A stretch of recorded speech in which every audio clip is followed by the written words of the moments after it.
Cleaner, cleaning 3D printing products, flows. Step 1. Use the blade to remove workpieces from workbench carefully. Step 2.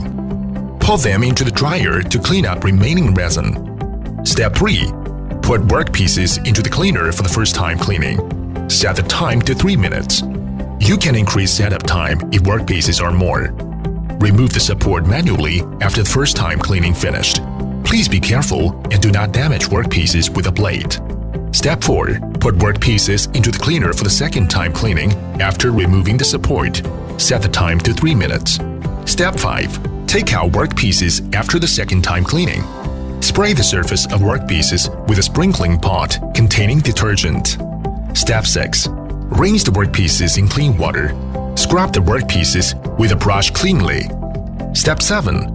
Dry the workpieces with an air gun. Step 8. Finally, put the workpieces into a solidifying box for solidification. Remarks: if there are too much right-angled dead ends, after the second time cleaning, the complicated structural workpieces with more screw holes and the pillars as well as empty core workpieces must be immersed into cleaning solution TPM for 5 to 10 minutes to decompose the resin remaining in the dead angle.